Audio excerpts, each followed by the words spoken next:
I guess on the first episode, I said, my cars are going to shape the world.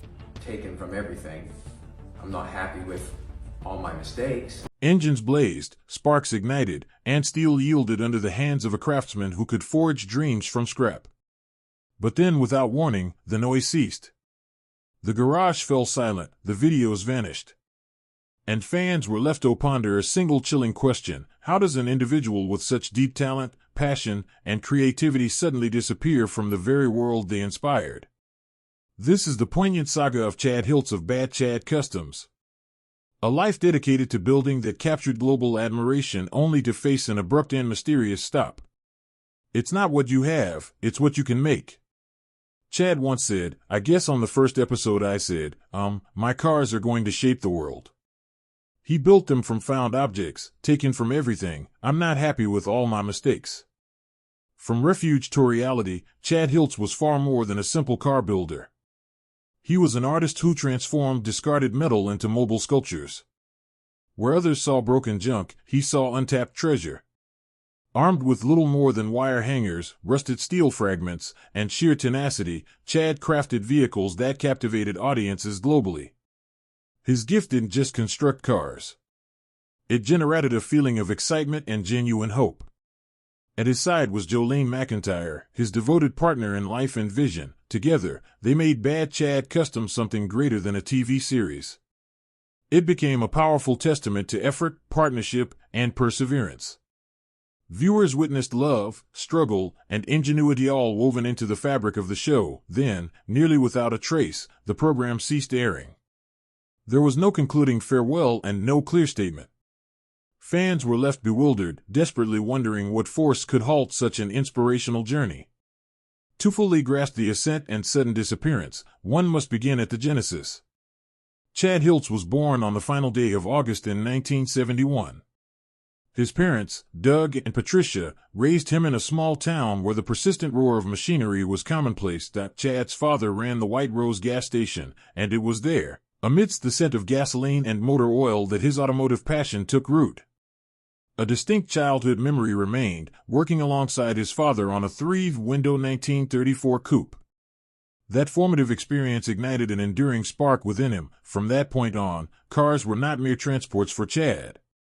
They became vehicles for expressing creativity, liberty, and pure delight. As he matured, Chad attempted a conventional path. He attended college and even completed an auto bodywork course, but formal education never suited his independent spirit. He experimented with various jobs, including stints in grain mills and other trades. Yet, nothing felt right. The unwavering impulse to build, create, and perpetually experiment with cars never subsided. This drive eventually led to the establishment of Green Goblin Customs, a humble garage that became his sanctuary for creation. There, Chad fabricated unbelievable vehicles using whatever resources he could locate. Issuing pricey equipment or pristine materials, he frequently substituted coat hangers for welding wire and repurposed metal others had discarded. His imagination and dexterity rendered the impossible achievable, and people started taking notice. What made Chad Hiltz unique wasn't solely his craftsmanship, but the vision in his mind. Where most people saw decay, he saw beauty waiting to be liberated. Locals often joked he could construct a Bugatti from mere chicken wire and willpower. This singular perspective, combined with his authenticity and forthright personality, quickly earned him a dedicated following who admired both his mechanical work and his character. The pivotal moment in Chad's story occurred when he encountered Jolene McIntyre. Bad Chad Customs wasn't born in a high-tech studio or corporate office. Instead, it started in the most unassuming location, a parking lot. But that brief moment would reshape both their futures forever. One evening, Chad drove one of Opie's wildest builds to a local pub. The car defied all convention. It started as a 1962 Chrysler Windsor, but Chad Stouch morphed it into something entirely new. He christened it the Green Goblin, and its imposing size and design compelled onlookers to stop. Working inside the tavern was Jolene McIntyre, a young woman with limited knowledge of automobiles at the time. A friend persuaded her to step outside and examine the strange vehicle. The car was bold, audacious, and original. But what captured Jolene's attention even more was the man who built it. That initial interaction was unplanned, yet profoundly impactful. An immediate connection formed between Chad and Jolene. It marked not just the beginning of a romance, but the dawn of a creative alliance. Chad possessed the talent to sculpt metal into art, while Jolene offered sharp organizational skills and a natural aptitude for business. Their strengths were distinct, but together they formed a perfect team. They recognized what fans worldwide were beginning to see. A compelling narrative worth sharing, an unmatched builder, and a partnership too real to be fabricated. BY 2019, Bad Chad Customs officially launched on Discovery. The modest garage in Highway 358 near Canning, Nova Scotia, instantaneously became a global focal point. What resulted was a show unlike any other in the automotive world. There were no bright lights, manufactured conflicts, or cheap tricks. Instead, it featured Chad, Jolene, and their tireless team pouring sweat and soul into every creation.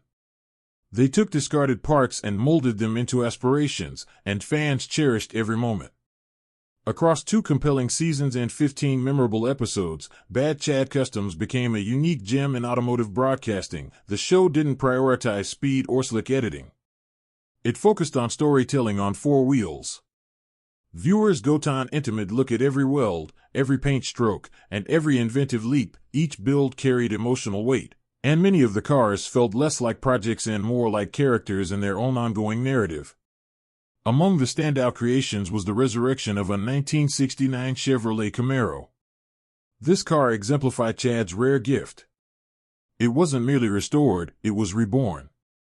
Blending the power of classic muscle with novel custom modifications, Chad and his crew engineered a masterpiece that reminded viewers why the Camaro was so beloved initially. Another highlight was the revival of a long-forgotten pickup truck discovered in an old barn. Instead of reshaping it entirely, Chad opted to honor its past. He retained its natural wear and age character, simply providing it with a renewed existence. The truck became more than transportation. It became a rolling piece of history carrying its past forward. And then came the stunning 1955 Chevrolet Bear. This project was a complete frame-up restoration, demonstrating Chad's respect for tradition. Yet, he effortlessly integrated modern refinements. With meticulous upgrades to both aesthetics and performance, the Bear became a perfect fusion of vintage elegance and forward-thinking innovation. Watching that car leave the shop felt like witnessing a legend's return. Another unforgettable project was the 1972 Pontiac Firebird. What started as a derelict shell transformed into a powerful living machine. Chad installed enhanced suspension, custom interiors, and a fierce identity that made it dominant on the road. It was more than our build.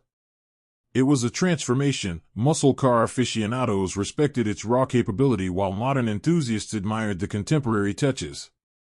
The Firebird stood as a perfect amalgamation of classic muscle and Chad's distinctive style. Then there was the 1963 Ford Galaxy, a full-size cruiser that seemed designed to dazzle. With meticulous upgrades to both aesthetics and performance, the Bear became a perfect fusion of vintage elegance and forward-thinking innovation. Watching that car leave the shop felt like witnessing a legend's return. Another unforgettable project was the 1972 Pontiac Firebird. What started as a derelict shell transformed into a powerful living machine. Chad installed enhanced suspension, custom interiors, and a fierce identity that made it dominant on the road. It was more than our build. It was a transformation. Muscle car aficionados respected its raw capability while modern enthusiasts admired the contemporary touches. The Firebird stood as a perfect amalgamation of classic muscle and Chad's distinctive style. Then there was the 1963 Ford Galaxy, a full-size cruiser that seemed designed to dazzle. From its brilliant chrome to its thoughtfully re-engineered mechanical systems, the Galaxy proved to be a masterful work of art.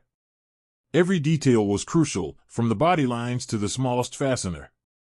The car shone on screen and quickly became a fan favorite. Yet, the magic of Bad Chad Customs extended beyond the cars themselves. The show's true distinction was the emotional bond. Viewers could genuinely feel the connection between Chad Hiltz and Jolene McIntyre in every broadcast. Their collaboration wasn't staged. It was authentic. People saw them debating deadlines, sharing laughs over quick meals, and celebrating the triumph of a finished build. Together, they weren't just building cars. They were building a life together. Fans felt welcomed into that journey as if they were part of an extended family. As the show's profile grew, the Bad Chad community expanded beyond television. Social platforms like Facebook, Instagram, and YouTube became gathering places for supporters. People shared their own vehicle projects, discussed episodes, and posted tributes to Chad's unparalleled creations. What began as a series evolved into something much larger. It became a movement where car lovers globally felt united by passion, creativity, and the conviction that something extraordinary could arise from almost nothing. In the year 2020, things were progressing smoothly for Bad Chad Customs. A new season was in development. The team was ready. The shop was full of works in progress, and the network had given the green light for the show's return. Supporters were buzzing with anticipation, eager for the next stunning car to roll out. Then the world was fundamentally disrupted. A global health crisis abruptly halted daily life. Plans were scrapped, timelines were erased, and the shop, typically vibrant with noise and ideas, fell utterly silent. The momentum that had built for so long faded instantly, leaving both the crew and the fan base deeply disappointed. The show's sudden vanishing left viewers confused and unsettled.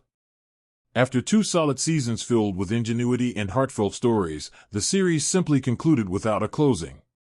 There was no special finale, no network update, and no official word. For those who had followed every step of the journey, the silence was agonizing. Like countless other businesses, television production faced severe obstacles during that period. But for Bad Chad Customs, the challenges were amplified. The show relied on a small team working intimately in a shared space. The shop was unsuitable for remote work, and the projects demanded intensive hands-on collaboration. Safety mandates and restrictions on gatherings made continuing the same way impossible. Chad later explained in a video that plans for a 3rd season had been made, but perpetual delays kept pushing things back until the opportunity was ultimately lost. The final episode of Season 2 aired in October of that year, and after that, nothing followed. No trailers, no new builds on TV, and no communication from the network. For dedicated supporters, the prolonged silence from the network felt like a letdown.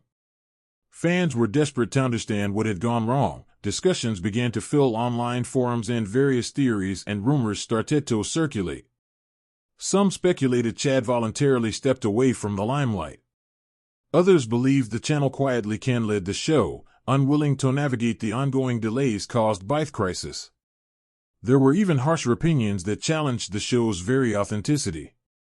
A few critics alleged the builds were faked, that the shop was merely a stage set, and that the work wasn't genuine. These claims only intensified the confusion. Chad, however, was never one to tolerate doubt or false accusations. In 2021, he posted a comprehensive YouTube video to clarify the facts. He personally guided viewers through his workshop, revealing partially completed cars, stacks of components, and even his original blueprints. Everything people had only briefly glimpsed on television was now openly displayed. Through this, he demonstrated that the projects were completely real. Every piece of metal, every grueling hour of labor, and every misstep along the way had been authentic. Nothing was fabricated for the cameras. Chad also revealed a crucial detail many hadn't realized. The cars belonged to him and Jolene, not the network. The Discovery Channel had only managed the filming and distribution. The vision, the designs, and the manual labor all originated directly from Chad and his team. So when the show abruptly ended, they lost a broadcasting partner, but not their core mission. Chad and Jolene chose to regain control. They returned to the platform where their journey first gained traction, YouTube. As the adage suggests, where there is a will, there is a way. This time the dynamic was different. Free from producers or rigid schedules, the videos became more candid and detailed. Chad explained his processes step by step, shared technical knowledge, and reflected on his personal experiences. The episodes were longer and full of unscripted moments. There was no large camera crew. It was simply Chad, Jolene, and their mutual passion for crafting incredible vehicles from the most improbable components. Suddenly, the true soul of bad